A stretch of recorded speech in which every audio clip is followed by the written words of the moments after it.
Welcome dear students. आज का हमारा टॉपिक है दो सीधे लंबे धारावाही चालकों के बीच लगने वाला बल, force between two long straight and parallel current carrying conductors. इस प्रकार से हम कहते हैं, माना दो कंडक्टर है हमारे पास P, Q और RS, समांतर भी आएगा, सॉरी, लंबे समांतर, दो सीधे लंबे समांतर धारावाही चालकों के बीच एक दूसरे के पैरेलल रखे गए हैं, उनके बीच लगने वाला बल, उसको हम निकालेंगे। फिर आगे है एम्पियर की परिभाषा, डेफिनेशन ऑफ एम्पियर्स यहाँ से आती है, जो बेसिक है और ये चीज़ पूछी जाती है। एम्पियर की परिभाषा क्या है, ये वाली हमेशा बोर्ड एग्जाम में पूछी जाती है मोस्ट ऑफ द टाइम, तो ये आप नोट कर लें कि वो परिभाषा हमने कैसे देनी है।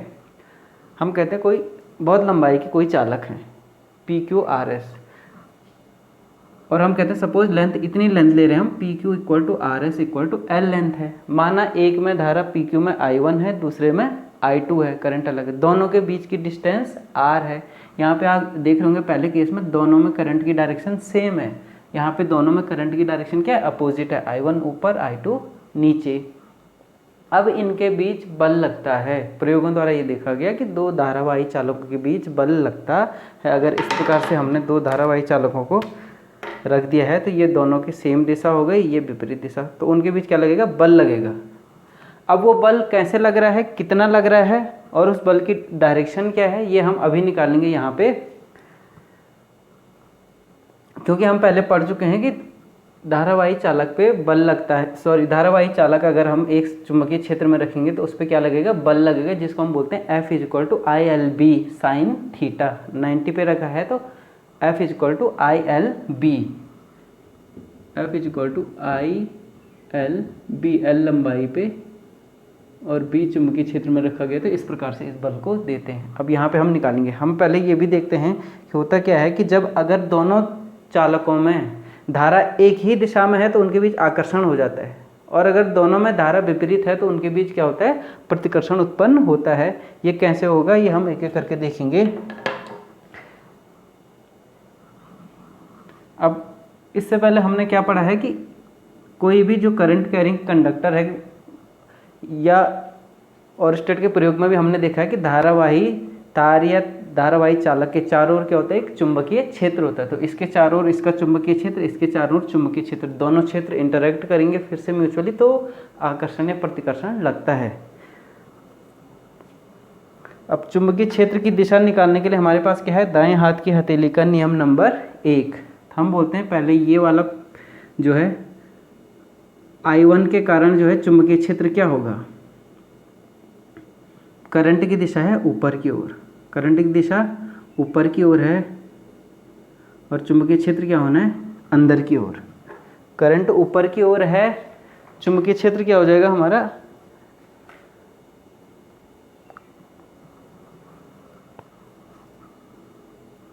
एक बिंदु हम इस प्रकार से अगर माने यहाँ पे ले लें, सपोज कोई बिंदु ये है, ये यहाँ पे दो बिंदु हैं, पहले ये देखिए, हम इस तार के कारण, इस PQ के कारण जो करंट I1 है उसके कारण हम कहते हैं पहले इस बिंदु पे चुंबकीय क्षेत्र, तो इस बिंदु पे चुंबकीय क्षेत्र क्या आएगा, दाएं हाथ की हथेली का नियम नंबर 1, वो क्या कहता है कि अंगूठा धारा की दिशा में हो, उंगलियां जो उस बिंदु को दिखाएं जहाँ पे चुंबकीय क्षेत्र की दिशा निकालनी है, तो धक्के की दिशा में, हथेली के अंदर धक्के की दिशा में B की डायरेक्शन होगी।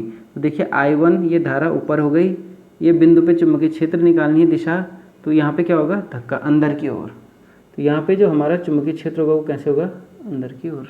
क्लियर, पहली चीज़। नेक्स्ट आप देखिए, अब यहाँ पे क्योंकि करंट इसमें भी है, इसके कारण इस बिंदु पर चुंबकीय क्षेत्र, अब रखिए आप फिर से, ये करंट की दिशा है, दाएं हाथ का ही लेना है, दाएं हाथ का हथेली का नियम नंबर 1, ये धारा की दिशा है, ये वो बिंदु है जहाँ पे चुंबकीय क्षेत्र की दिशा निकालनी है, तो चुंबकीय क्षेत्र की दिशा क्या होगी, हथेली की लंबवत धक्का बाहर की ओर, कैसे हो रहा है, बाहर की ओर। तो इसके कारण जो B है वो कैसा है, वो बाहर की ओर है, जिसको हम डॉट से इस प्रकार दिखाते हैं। पहली चीज, चुंबकीय क्षेत्र हमको मिल गया है, धारा हमको मिल गई है। अब जो है हम लगने वाला बल निकाल सकते हैं कि चालक पे लगने वाला बल। नेक्स्ट यहाँ पे भी हम क्षेत्र निकाल देते हैं। फिर से दाएं हाथ की हथेली का नियम नंबर 1 आसान है। इस प्रकार से धारा की दिशा इस बिंदु पे निकालना है तो लंबवत अंदर की ओर धक्का लगेगा, और लंबवत अंदर की ओर चुंबकीय क्षेत्र तो बल रेखाएं क्योंकि अंदर जाएंगी, उसको इस प्रकार दिखाते हैं क्रॉस में। अब यहाँ पे देखिए दाएं हाथ की हथेली का नियम नंबर 1, अब यहाँ पे धारा की दिशा पलट गई है, तो ये देखिए अब ऐसे होगा हाथ, दाएं हाथ, ये करंट की दिशा, ये वो बिंदु जहाँ पे बी निकालना है, तो धक्का जो है कहाँ लग रहा है, अंदर की ओर। धक्का कहाँ लग रहा है, यहाँ पे अंदर की ओर। तो यहाँ पे भी फेड क्या होगा, परपेंडिकुलर ब्लैक बोर्ड, लेकिन इनवर्ड्स, इनवर्ड इनवर्ड इनवर्ड, ये आउटवर्ड चुंबकीय क्षेत्र, ये मैग्नेटिक लाइन ऑफ फोर्स क्या आएंगी, यहाँ से बाहर निकलेंगे, यहाँ से सबसे क्या जा रही है, अंदर जा रही है वो। ये हमने चुंबकीय क्षेत्र निकाल दिया, पहली चीज़ दाएं हाथ की हथेली का नियम नंबर 1 से। अब दाएं हाथ की हथेली का नियम नंबर 2 से हम क्या निकालेंगे, बल की दिशा। चालक पे, ये चालक है, चालक पे लगने वाले बल की दिशा। आप देख रहे हैं ये चालक है, ये चुंबकीय क्षेत्र में रखा है, ये चालक है, ये एक चुंबकीय क्षेत्र में रखा है जिसकी दिशा इस प्रकार है। तो इस पे क्या बल लगेगा, देखिए दाएं हाथ की हथेली का नियम नंबर 2, नियम नंबर 2 क्या बोलता है, ये बी की दिशा है, ये आई की दिशा है, तो धक्का बल की दिशा होगी। ये आई की दिशा है, बी क्या है, इस प्रकार से, इसको मैं ऐसे मोड़ दूँ, तो ये आई की दिशा है, ये बी की दिशा बाहर को है, धक्का कहाँ लग रहा है, इधर को। धक्का कहाँ लगेगा, इधर को। इस पे देखिए बी की दिशा अंदर को, बी कहाँ लग रहा है, अंदर है ना, अंदर को, बी की दिशा ये होगी, ये आई की दिशा ऊपर, धक्का कहाँ लग रहा है, इधर को। ये डायरेक्शन है एफ। इसने इस पे बल लगाया, इसने इस पे बल लगाया, ये फोर्स की डायरेक्शन हो गई एफ। तो दोनों पे बल क्या लग रहा है, एक दूसरे की तरफ, ठीक। मैग्नीट्यूड I1 I2 अगर बराबर हैं तो बल क्या लगेंगे, दोनों बराबर लगेंगे, अलग अलग हैं तो अलग अलग लगेगा वो बल, पर कुल मिला के आकर्षण होगा। दोनों तारों में क्या होगा, आकर्षण होगा। इसी को हम दाएं फ्लेमिंग के बाएं हाथ के नियम से निकालें, एफ बी आई, तो ये बी आई की डायरेक्शन एफ को हमको निकालना है। तो बी क्या है, बाहर की ओर, ये आई ऊपर की ओर है, तो देखो ये बी बाहर की ओर, आई ऊपर की ओर, एफ कहाँ लगेगा, इधर को। इसके लिए निकालिए एफ बी आई, ये बी ये आई, बी कहाँ है, अंदर की ओर, आई कहाँ है, ऊपर की ओर। ये बी अंदर, आई ऊपर, तो अंगूठा क्या दिखा रहा है, इधर बल। तो दोनों नियम से जो है हमारी फोर्स की डायरेक्शन सेम आती है। दूसरा केस है जब जो है दोनों में जो है धारा विपरीत दिशा में बह रही है, एक ऊपर एक नीचे, तब देखिए बल दाएं हाथ का नियम, फिर से नियम नंबर 2, ये बी की दिशा, बी क्या है, अंदर की ओर, ये करंट की दिशा, तो अंदर की ओर है करंट, ये इस डायरेक्शन में, बल कहाँ लगेगा, इस प्रकार, धक्का कहाँ लग रहा है, फोर्स इस प्रकार से एफ। यहाँ पे देखिए ये करंट की डायरेक्शन है बी, और ये है करंट की डायरेक्शन नीचे की ओर, ये जो है चुंबकीय क्षेत्र की दिशा, बल रेखा अंदर की ओर जा रही है। ये बी की दिशा, ये आई की दिशा, बल की दिशा क्या होगी, धक्का, दाएं हाथ की हथेली पे धक्का, दाएं हाथ का इस्तेमाल करना, बाएं का नहीं। तो इस प्रकार से ये एफ यहाँ आ गया। या इसी को फ्लेमिंग के बाएं हाथ के नियम से कर लो आप, B I, B I, B क्या है, अंदर की ओर, आई क्या है, ऊपर की ओर, अंदर की ओर, ऊपर की ओर, एफ क्या है, इधर, एफ बी आई। फिर से बी क्या है, अंदर की ओर, आई क्या है, नीचे की ओर, ये करंट दिख रहा है, आई नीचे, बी आई, एफ कहाँ हो गया, उधर बाहर। तो दोनों नियमों से हम जो है एफ की जो है डायरेक्शन निकाल सकते हैं। तो ये रही बल की डायरेक्शन की बात, कि दो लंबे सीधे समांतर रखे धारावाही चालकों के बीच लगने वाले बल की दिशा किस प्रकार से होगी। अगर दोनों में करंट एक ही दिशा में, तो हम देख रहे हैं दोनों के बीच क्या होगा, आकर्षण होगा। अगर दोनों में करंट विपरीत है तो क्या होगा, प्रतिकर्षण होगा। यहाँ पे ये तार पास आ जाएंगे, नजदीक आएंगे, ये तार दूर हट जाएंगे, ऐसे हो जाएगा। ये जब है जब दोनों तार पास पास रखे हैं, ठीक, धारा हो गया। ये हमने डायरेक्शन निकाल दी फोर्स की। अब हमको निकालना है मैग्नीट्यूड। इसको याद करने का तरीका आप कंफ्यूज मत करना, आपको पता है जब समान आवेश एक दूसरे के पास होते हैं तो वहाँ पे प्रतिकर्षण, जब विपरीत आवेश होते हैं तो वहाँ पे आकर्षण। लेकिन यहाँ पे जब जो है धारा समान दिशा में होगी तो आकर्षण, विपरीत दिशा में तो समान दिशा में धारा होगी तो हाँ आकर्षण, विपरीत दिशा में होगी तो प्रतिकर्षण। विपरीत आवेश में आकर्षण है, लेकिन विपरीत दिशा में धारा में क्या है, प्रतिकर्षण है। इस प्रकार से भी आप याद रख सकते हैं। नेक्स्ट हम चलते हैं इसमें फोर्स की मैग्नीट्यूड निकालने पे। तो अब देखिए पी क्यू आर की बात करें तो ये वाला जो है, जो पी क्यू है या आर एस है, कोई भी एक ले लें हम, कोई भी तार, धारा बह रही है तो मैग्नेटिक फील्ड है जो आर एस पे करंट, इस पे जो मैग्नेटिक फील्ड है वो किसके कारण है, इस करंट I1 के कारण। ये जो चुंबकीय क्षेत्र था इसके कारण था ना, धारा I1 थी, चुंबकीय क्षेत्र अंदर की ओर, तो इस चुंबकीय क्षेत्र का मान B इज इक्वल टू क्या हो जाएगा, mu naught upon 2 pi, mu naught upon 2 pi, ये वाला डेरिवेशन पहले कर चुके हैं formula, mu naught upon 2 pi L upon R, sorry I upon R, mu naught upon 2 pi I upon no L upon R आएगा इसमें, कि I1 sorry I, mu naught upon 2 pi, mu naught I upon 2 pi R, ठीक है। ये किस धारा के कारण था, ये I1 के कारण था, I1 के कारण करंट,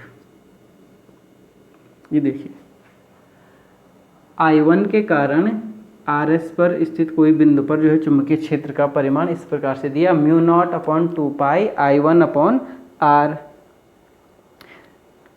अब क्योंकि जो है ये क्या है, इस और ये तार कैसा है, इसके लंबवत, ये अंदर की ओर है चुंबकीय क्षेत्र, और जो RS रखा है वो इस प्रकार है, तो इसके बीच भी कैसा कोण है, 90 का कोण है। इस प्रकार से 90 के कोण पे हमने कोई चालक रखा है धारावाही चुंबकीय क्षेत्र में, इस क्षेत्र में, तो उस पर एक बल लगेगा, तो वो बल हम कैसे देंगे, hence F is equal to, इसको लिख देंगे B eight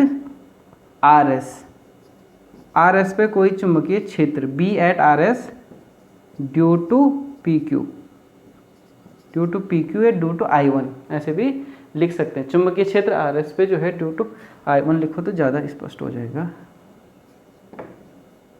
B at RS due to I1 के कारण कितना चुंबकीय क्षेत्र हुआ, B पे इतना। अब क्योंकि चुंबकीय क्षेत्र में हमने ये दूसरा चालक रखा है, तो उस चालक पे बल लगेगा F is equal to I L cross B से, L क्रॉस B यहाँ पे 90 है, L ये हो गया, B ये अंदर को हो गया, 90 हो गया, तो I L भी आ जाएगा सिंपली। I धारा, I क्या है, उस चालक में बहने वाली धारा, तो I की जगह क्या आएगा, I2 L, और B की जगह ये आएगा mu naught upon 2 pi R I1 upon R, इस प्रकार से। F इज इक्वल टू I1 I2 mu naught upon 2 pi I1 I2 L upon R, जहाँ L क्या है, वो लंबाई है, PQ RS हमने कोई लंबाई ले रखी है, पहले इसको लेट कर दिया हमने, इक्वेशन 1, इक्वेशन 2, ये वाला बल हो गया, देख रहे हो पहला। अभी देखेंगे बल भी निकल आएगा हमारा, बराबर है नहीं है पहले केस में जो लग रहा है बल। अब देखो इतने में काम चल जाएगा, ये थोड़ा आगे डेरिवेशन इसलिए करने, B at PQ due to I2। अब जो है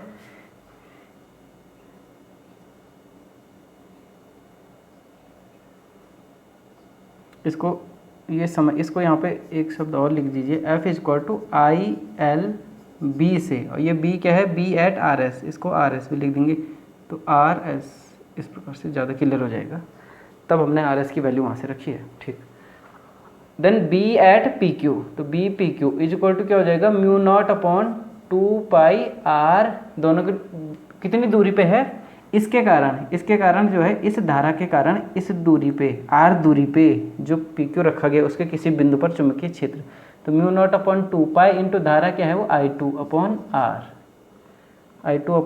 इक्वेशन तीसरा। इस I2 धारा के कारण इस बिंदु पर चुंबकीय क्षेत्र इस प्रकार से देंगे। फिर से F, चूंकि F इज इक्वल टू क्या होता है, ILB, और B कौन सा वाला, PQ वाला, hence F is equal to, अब ये वाला तार PQ जो है इसके कारण उत्पन्न चुंबकीय क्षेत्र B PQ में रखा है, तो उस पर भी एक क्या लगेगा, बल लगेगा, जिसको हम देंगे ILB PQ। तो I कौन सा, I2 है, सॉरी I2 L B की वैल्यू रखें म्यू नॉट अपॉन 2 पाई I2, सेम I2 क्यों है, ये I2 के कारण थे तो ठीक था, I1 आएगा।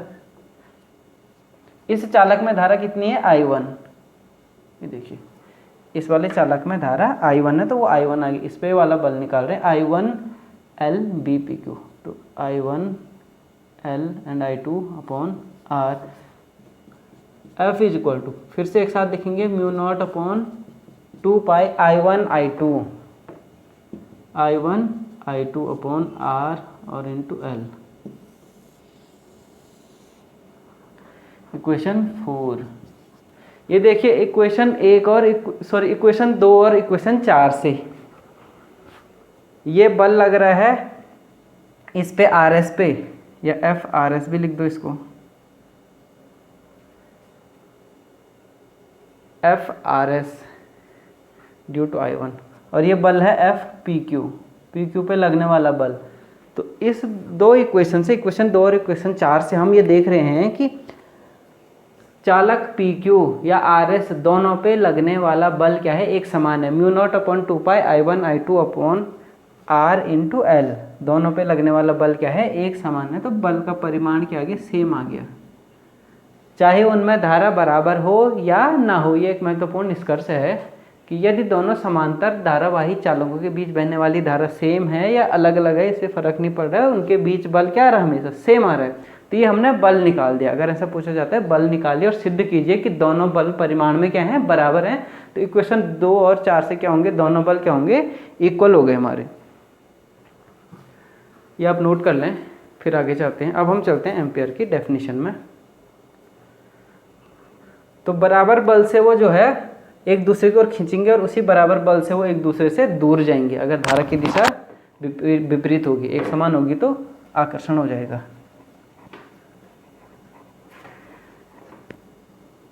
ये मैं बल एक रहने देता हूँ क्योंकि दोनों फोर्स सेम है। तो अब चूंकि हमारे पास आया F is equal to mu naught upon 2 pi I1 I2 upon R into L, then F upon L is equal to mu naught upon 2 pi I1 I2 upon R।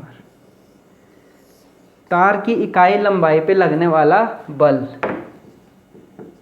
चालक की इकाई लंबाई पर लगने वाला बल, ये है चालक की इकाई लंबाई पे लगने वाला बल। तो बल को लंबाई से भाग दीजिए, F अपॉन L। तो इस प्रकार से ये चीज़ आ गई है। दो कुछ नहीं था हमारे पास, दो जो है धारावाही चालक थे, करंट जिनमें बह रहा था, पास पास रखे थे, तो उनमें जो है धारा समान है तो आकर्षण हो जाता है, नज़दीक आ जाते हैं, ऐसे चिपक नहीं जाते, नज़दीक आ जाते, थोड़ा प्रतिकर्षण होता है तो थोड़ा दूर हट जाते हैं।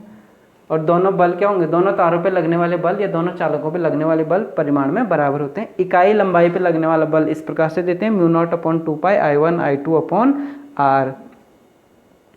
अब देखो यदि, अब यहाँ से आती है एम्पियर की परिभाषा, जो नेक्स्ट टॉपिक है। यदि इस फॉर्मूले में R is equal to 1 metre, I1 is equal to I2, ये तो तब आएगा, ये तब आएगा बाद में को mu 0 F upon L।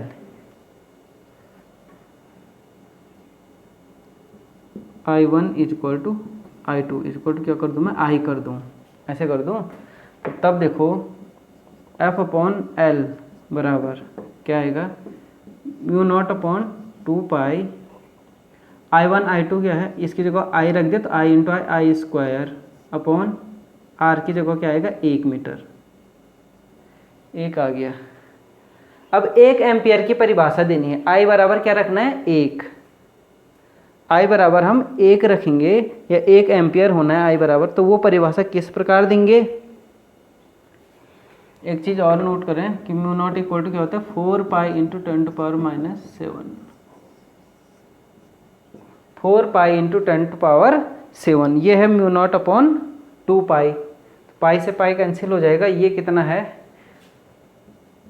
Mu naught upon 2 पाई की वैल्यू 2 इंटू 10⁻⁷, 2 इंटू 10⁻⁷ है। अगर यहाँ भी 2 इंटू 10⁻⁷ आ जाए तो उससे ये चीज़ कैंसिल हो जाएगी, यहाँ 1 बचा, I इक्वल टू क्या आएगा, 1। देख रहे हो आप यहाँ से परिभाषा किस प्रकार से निकालनी है। ये म्यू नॉट, ये तो याद करने का तरीका था कि कैसे आप करेंगे। देखो अब यदि F अपॉन L बराबर क्या होगा, 2 इंटू 10⁻⁷ न्यूटन पर मीटर, F/L क्या होगा 2 × 10⁻⁻7 न्यूटन पर मीटर। ये हमने यहाँ रख देना है। तो देखिए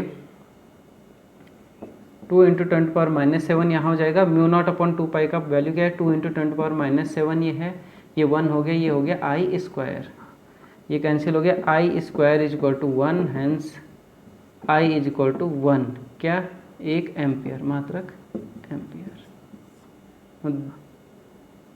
अब देख रहे हैं ये हमारी डेफिनेशन आई है, दैट इज अवर, इस वाले फॉर्मूले से निकलती है, ये हेल्पफुल है।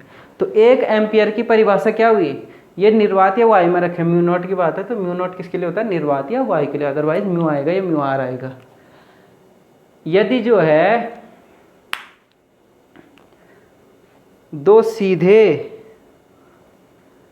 तार एक दूसरे निर्वात या वायु में एक दूसरे से परस्पर 1 मीटर की दूरी पर रखे गए हों और यदि उनकी प्रति इकाई लंबाई पे लगने वाला बल कितना हो 2 × 10⁻⁷ न्यूटन। इकाई लंबाई पे लगने वाला बल 2 × 10⁻⁷ न्यूटन, ये आपने याद रखना है, ऋण 7 न्यूटन इकाई लंबाई पे लगने वाला बल। उन दोनों तारों की इकाई लंबाई पे लगने वाला बल इतना हो, दोनों तारों के आपस की दूरी 1 मीटर हो, तब दोनों तारों में बहने वाली धारा या दोनों में से प्रत्येक तार में बहने वाली धारा का मान 1 एम्पियर होगा। ये परिभाषा है डेफिनेशन ऑफ एम्पियर। यदि जो है निर्वात यानी 1 एम्पियर वह धारा है जिसके कारण जो है निर्वात या वायु में रखे हुए 2 समांतर सीधे धारावाही चालक तारों के प्रति इकाई लंबाई पे लगने वाले बल का मान इतना हो जाता है। प्रति इकाई पे लगने वाले बल का मान 2 × 10⁻⁷ न्यूटन हो जाता है। ये एम्पियर की परिभाषा है। फिर से देखिए कि 1 एम्पियर वह विद्युत धारा है या वह अस्थायी विद्युत धारा है जो निर्वात या वायु में रखे 2 परस्पर सीधे लंबे समांतर तारों के बीच बहने पर उनकी प्रति इकाई लंबाई पर 2 × 10⁻⁷ न्यूटन का बल उत्पन्न करे। ये बल आकर्षण या प्रतिकर्षण हो सकता है, तब वो बहने वाली धारा क्या है 1 एम्पियर है। आशा करता हूँ ये टॉपिक आपको पसंद आया होगा। एम्पियर की परिभाषा पूछी जाती है। आगे भी वीडियो देखने के लिए जो है चैनल में आइए, सब्सक्राइब करिए, और चैनल में जब आप जाते हैं तो वहाँ पे जो है गैलरी बनी होती है एक, उसमें जाके आप अलग अलग वीडियोस देख सकते हैं। चैनल के अंदर जाइए, वहाँ पे क्लिक करिए और वहाँ पे आपको अलग अलग सारे वीडियोस मिल जाएंगे आज तक के जितने भी बने हुए हैं। चैनल का नाम है physics park. Thank you very much.